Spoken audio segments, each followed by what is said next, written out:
If you are thinking about buying rifles anytime soon, know that all rifles are different and not every piece is worth your money. They might look good sitting on the rack, but the hidden problems are something you actually don't know. So what are those models that are more trouble than they are worth? And which of them should you definitely avoid? Stay with us until the end of this video as we explore 6 rifles you should never ever buy and discover why they hold a bad reputation.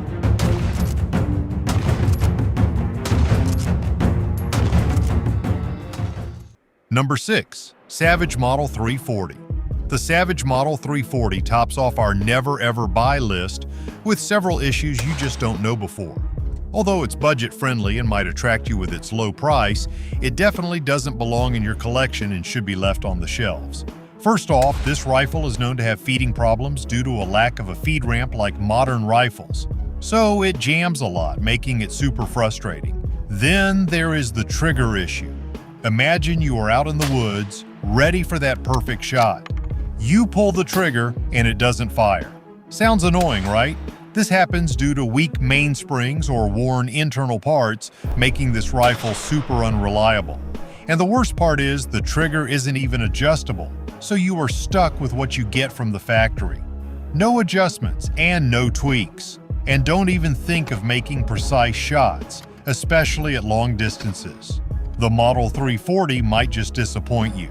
Sure, it's accurate at short distances, but it's known to have inconsistent accuracy once you increase the distance.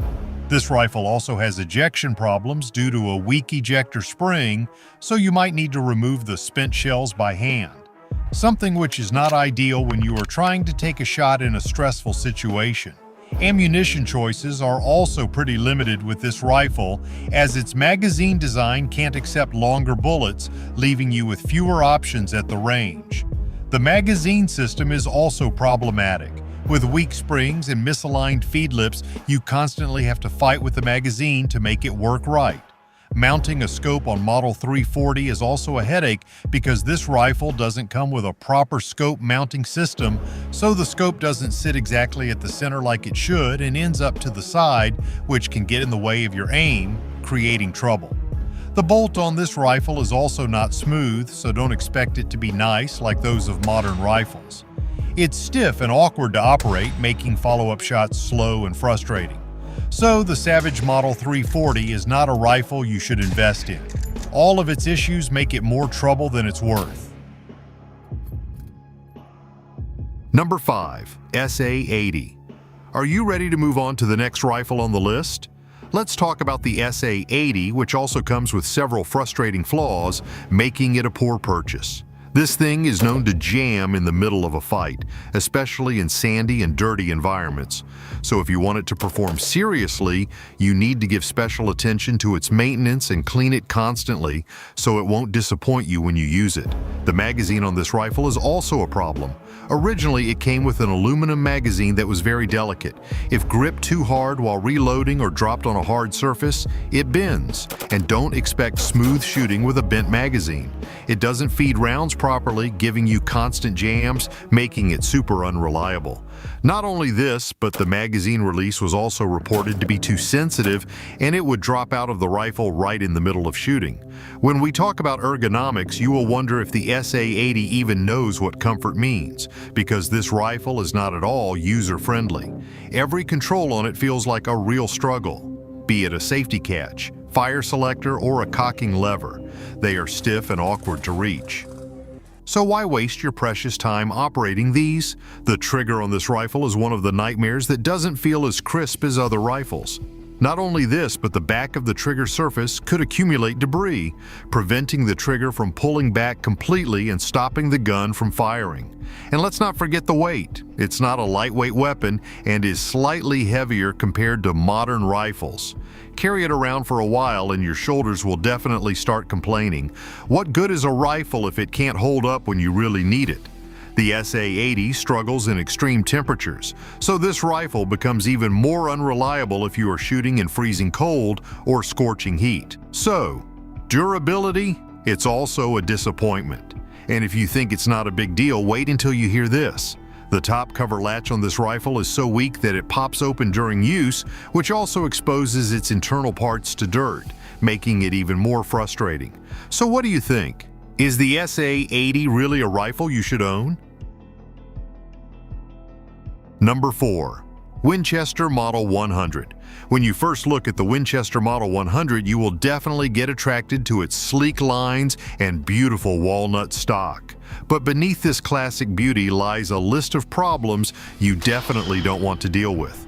If safety and reliability are your priority, this rifle is definitely a big no. It's because the firing pin was known to break, causing an unintentional discharge during loading or unloading, which could be dangerous, especially when handling in groups. The Model 100 is also known to be unreliable due to failed extractors, especially in early models, which can cause jams at the worst possible moment. This rifle runs on a gas-operated system that allows it to fire semi-automatically. Sounds cool, right? But don't get too excited. This system gets dirty fast, so every time you fire a round, carbon builds up in the gas piston assembly, resulting in rust, so the bolt stops cycling properly. Imagine getting this kind of shooting experience in critical moments. Not cool, right? So this rifle needs some serious maintenance in order to keep it running flawlessly. And don't get your hopes up when it comes to accuracy. The stock of the rifle had large pieces of wood removed to fit the barrel, and the action was not that stable. And without that solid stability, the rifle struggled to deliver precision, especially over long distances. So, yes, this rifle might be fine for close range, but if you want it to get the long-distance shot precisely, it's definitely not built for that. And if anything goes wrong, it's another headache. Finding the replacement parts of this rifle is super hard, as this has been out of production for decades. And even if you are lucky enough to find the part, the price can be unreasonable. Sometimes the cost of the replacement part is more than the rifle itself, turning it into a costly headache. This rifle is also picky about the ammunition.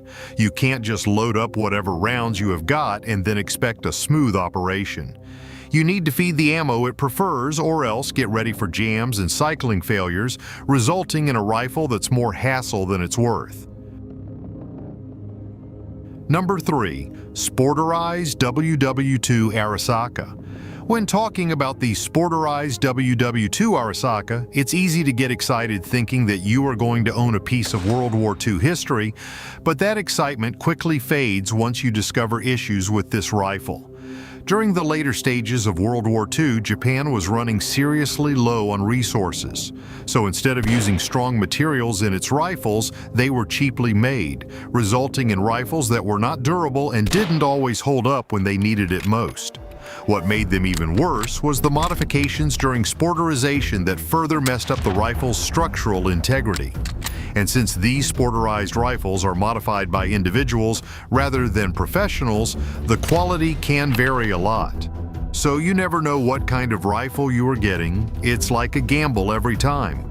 The safety mechanism on this rifle is another headache. It's placed way at the back of the bolt, which is hard to reach and also stiff, making it difficult to operate, especially under pressure. So, with this kind of rifle at the range, you will only be fighting with its safety, which will definitely lose your time and confidence too. And if something breaks or doesn't work properly, good luck finding the original parts, as these have already been swapped out during sporterization. So, finding the original components today can be a real challenge. And the most frustrating thing is the trigger. It's heavy and gritty, so you have to put in a lot of effort to pull it, only to realize you have already pulled off target. So instead of focusing on your shot, you're just wrestling with the trigger the whole time. And even if after putting in so much effort, your rifle doesn't cycle properly, yes, sporterized Arasakas are also known to have problems with feeding ammunition, so there is a chance of a jammed round or maybe no feeding at all, so you are stuck clearing jams instead of enjoying time at the range. Comfort?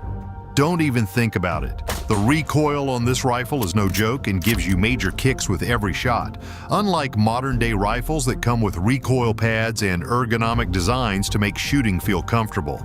Oversized chambers are another concern. With extra space around the cartridge, the round doesn't sit perfectly in the chamber, so it doesn't always fire with the same consistency and ends up messing with accuracy. With all these problems, what's the point of even owning this rifle? Number 2. Calico M900. Thinking this unique Calico rifle will make an interesting addition to your collection? Probably not.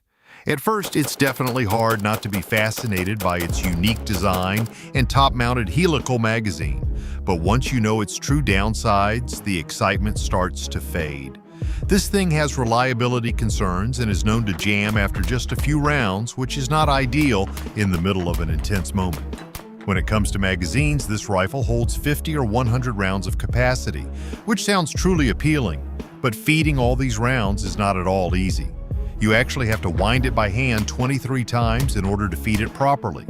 In addition, these magazines are bulky and can be a real pain to handle. Since these are mounted on top, it messes with the balance of the rifle while also messing up your overall shooting experience. The sight system on the Calico M900 is not great either. The rear sight is mounted directly on the removable magazine, so when you need to reload the magazine, your sight alignment shifts. With every magazine swap, your aiming reference changes, which is quite a trouble. And what if your rifle fires without you even pulling the trigger? It's not just annoying, but super dangerous. The Calico M900 has this safety concern where its bolt slams forward on its own without you even pulling the trigger and firing a round itself. Imagine your gun fires off unintentionally, putting you and others in danger. Super unsafe, right? Now let's talk about comfort, the most important aspect of a firearm, which is also a headache on this rifle. The biggest issue is the awkward cheek weld that doesn't allow your cheek to rest naturally on the stock, so you keep adjusting your head every time, making it super uncomfortable. This thing also messes up your accuracy because you are not focusing on your target, but are busy fighting to get a comfortable shooting position. And did you ever think about the price? Let me tell you. This rifle has insanely expensive magazines, so if you are budget conscious, it will definitely drain your wallet fast. So there is no point investing in a rifle that already struggles with reliability and comfort. Number 1. Ross Rifle MK3. The last one on our list is the Ross Rifle MK3, which proves that not all that glitters is gold. At first, this rifle sounds impressive, over 52 inches long, weighing nearly 10 pounds, and with a 28-inch barrel. The straight pull bolt system was also unique, which was supposed to be faster and smoother, but it only worked in clean conditions or else the bolt would lock up completely. And this is something that doesn't really happen in the real world. Mud, dirt, or sand, you will find it everywhere in the field. Not only this, if this bolt was reassembled correctly, it could fire backwards into the shooter's face and will leave you injured. What made this rifle worse is its massive size, which measures over 52 inches long. So it's not a rifle built for tight spaces and quick movements. It's hard to maneuver and navigate in tight spaces. Comfort is also not a positive aspect of this rifle. The bayonet of MK3 is reported to pop off from the force of firing, which further led to disappointments. The safety mechanism is also poorly designed, and it could snap your thumb if you are not extra careful. Finding replacement parts for the MK3 is also a nightmare, and even if you do, they are insanely expensive, making it more trouble than it's worth. After all, nobody wants to struggle finding its parts to keep this rifle in working condition, isn't it? So would you trust these rifles for your next shooting adventures? The issues with all of these will only leave you frustrated, so it's better to invest in something that will actually deliver the performance you need to keep your sessions smooth and enjoyable. That's a wrap to our video today. If you think there is another rifle that should be added to the never ever buy list, let us know in the comments below. We will be more than happy to have your feedback. Thanks for tuning in. See you